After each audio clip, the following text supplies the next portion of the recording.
Hello, neighbor. I'm so glad you're here again in this quiet space of ours. Today was a clear day. The sunlight was so gentle, and I spent a little time cleaning a window pane in this room. Just a very ordinary job. A soft cloth, some warm water. As I wiped, I could see the streaks, the fingerprints, and the thin layer of dust that time had left on the glass. And then, as the cloth passed over it, the pane became clearer. I could see the world outside more distinctly. I could see the branches of the tree across the street. I could see a white cloud moving very slowly. I could see a neighbor walking their dog.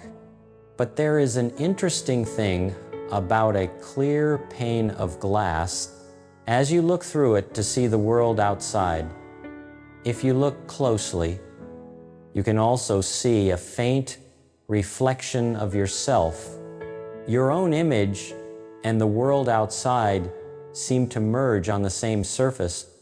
And this simple act of cleaning a window made me think about how we look out at the world, about how we see other people, and about a very important idea. What really matters is helping others know that they're loved and capable of loving. That is a very big sentence. It can sound like a grand mission, something for extraordinary people to do, but perhaps it isn't like that at all. Perhaps it isn't about large actions. Perhaps it is found in the small and quiet things, much like cleaning a window, so that we can see more clearly and so that we can reflect something back today.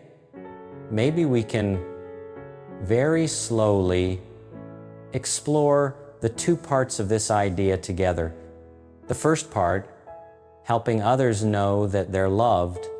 This world can sometimes be a place that makes a person feel invisible. We move through crowds, we do our jobs, we are a number in a system somewhere, and a feeling of loneliness, a thought that asks, does anyone really see me, can begin to creep in. The feeling of being loved, in its most basic form, is the feeling of being seen, of being recognized, of being known as a unique individual, not just an anonymous face in the crowd.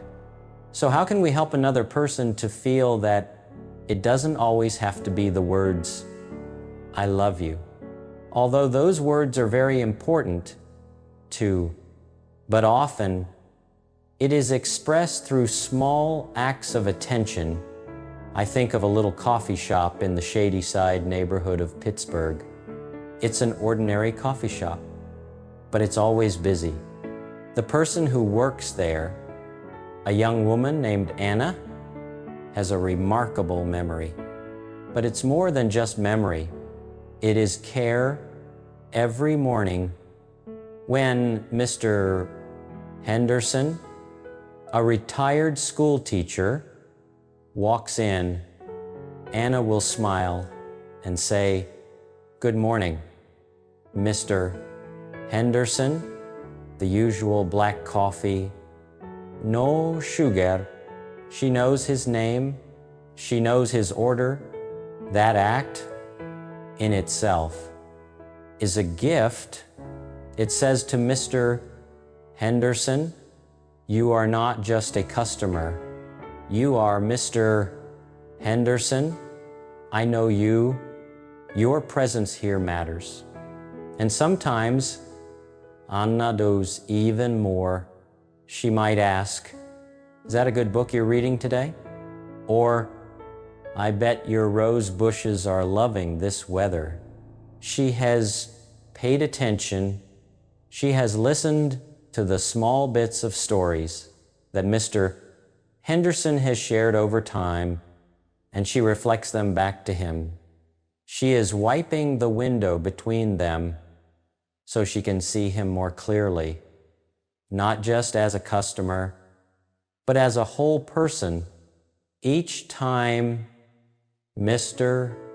Henderson leaves the shop with more than a cup of coffee, he leaves with a feeling of warmth, a feeling that he is part of something, a feeling of being seen. That is a form of love, a simple, everyday kind of love. To help another know they are loved is to be a mirror that reflects their worth back to them. So many of us walk through life with a tarnished mirror of ourselves. We see only our flaws, our failures, the things we have not yet accomplished. And then someone comes along and they gently wipe a small corner of that mirror clean for us. They don't tell us we are perfect. They simply point out something good, something unique that they see in us, something that we perhaps could not see in ourselves. I think of a little boy named Leo in a small art class at an elementary school near Harrisburg. Leo was a very shy boy. He didn't think he was good at drawing. His pictures didn't have the clean lines or clear shapes that the other children's pictures had. His were often what looked like messy blends of color. He would often try to hide his drawings. One day, his teacher, Mrs. Miller, asked the children to stay after class to help hang their pictures on the wall. When it was Leo's turn, he hesitated. Mine isn't very good. Mrs. Miller didn't say, "Don't say that, of course it's good," in a generic way. Instead, she truly looked at the painting.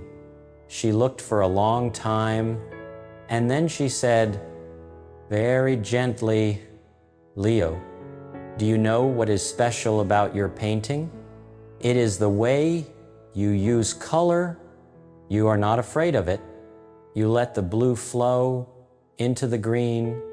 You let the yellow blend with the red. It creates a real feeling. When I look at this, I can feel a sunset. I don't need to see the shape of the sun. I can feel it in your colors." Mrs. Miller didn't give general praise. She pointed out something specific, something unique. She mirrored back to Leo a gift that he didn't even know he had. That moment, it can change a whole life.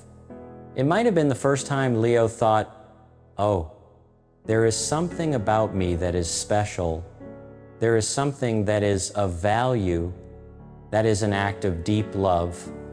It is the love that sees potential, that sees beauty where others, and even we ourselves, see only inadequacy." Each of us has the capacity to be Anna, to be Mrs. Miller every day. We mate people, and we have a choice. We can look at them superficially, or we can make the effort to truly see them, to listen to them, and to reflect back to them something good about themselves. A kind smile, a specific thank you, a genuine compliment. These acts are like soft cloths, gently wiping away the dust of self-doubt and invisibility from another person's mirror. That is how we help them know that they are loved. And then there is the second part, helping others know that they are capable of loving. This is an even deeper step, because it is not just about helping a person feel good about themselves. It is about helping them discover that they have something of value to give, that they can make a positive difference in the world, no matter how small. So many people feel they have nothing to give. Perhaps they feel they are too poor, too weak, or have made too many mistakes. They think of love as something for the strong, for the perfect. How can we help them see their own capacity? Often, it doesn't come from a lecture. It comes from being given an opportunity, a small chance to care for something or someone outside of themselves. I think of a man named Frank. Frank had lost his job. He felt he was a burden, useless. Each day, he would just sit on a park bench, watching the world go by. He felt he had nothing left to offer. One afternoon, a young mother was struggling with a stroller, a heavy bag of groceries, and a toddler who was running around. As she tried to pull open the park gate, a bag of apples fell out of her grocery bag and rolled all over the ground. Frank saw it happen. For a moment, he did nothing. The voice inside him whispered, "What can I do to help?" But then another impulse arose, a very human one. He stood up, walked over, and simply started picking up the apples. He didn't say much. He just gathered the apples and put them back in her bag. The woman let out a sigh of relief. She looked at Frank and said a very simple thing, "Thank you so much. You really saved me." In that moment, as Frank saw the genuine gratitude in the woman's eyes, something was awakened in him. He realized that even with no job and no money, he still had something to give. He had his hands. He had a moment of time. He had the ability to notice someone in need. That small act helped him to know that he was still capable of loving, of caring, of making a difference, if only for 5 minutes on a Tuesday afternoon. It didn't solve his unemployment, but it gave him back something even more precious. It gave him back his sense of worth, his sense of being a contributing human being. Sometimes, to help another know their capacity to love, we just need to trust them, to entrust them with a responsibility, no matter how small. I remember when I was a boy, my grandfather had a geranium plant that he loved very much. It sat on a sunny windowsill. One day, he said to me, "I have to be away for a few days. Could you do me the honor of taking care of this plant? It needs water every morning, not too much and not too little. Do you think you can do that?" To an adult, it was a simple task, but to a little boy, it felt like a very great responsibility. My grandfather could have asked another adult, but he chose to trust me, and for those few days, caring for that plant was the most important thing to me. I would get up early, carefully measure the water, and give the plant a drink. I would watch it. I would wipe the dust from its leaves. When my grandfather returned and said, "Thank you, you did a wonderful job. Look at this plant." He looked so happy. I felt a deep sense of pride. In that moment, I didn't just learn how to water a plant. I learned something much bigger. I learned that I was capable of caring for another living thing, that my attention could make a difference, that I was capable of loving. The gift of trust my grandfather gave me helped me to discover a capacity within myself. And you see, these two parts of the idea are not separate at all. They are a beautiful circle. When we help a person know that they are loved, When we wipe their mirror clean and show them their own value, they begin to have the confidence and the strength to look outward, to realize that they, too, have something to give. And when a person discovers that they are capable of loving, of making a difference, their own sense of worth grows. They feel more connected to the world, and they feel more worthy of love themselves. Being loved nourishes the ability to love, and loving reinforces the feeling that we are worthy of being loved. I look again at the window pane I cleaned, my looking out at the world, and my seeing my own reflection. They happen at the same time. When we truly look at another person with an open heart, when we make the effort to see their unique beauty and worth in that very act of loving, we also see the best parts of ourselves reflected back. As we help, we are also healed. As we give, we are also receiving. What really matters, it is not about building great monuments or writing immortal symphonies or solving the great problems of the world. What really matters can be as simple as what happens between two people in the quiet, everyday moments. A kind word, an act of listening, a look of recognition, a gift of trust, because it is in those small moments that we are doing the most important work of all.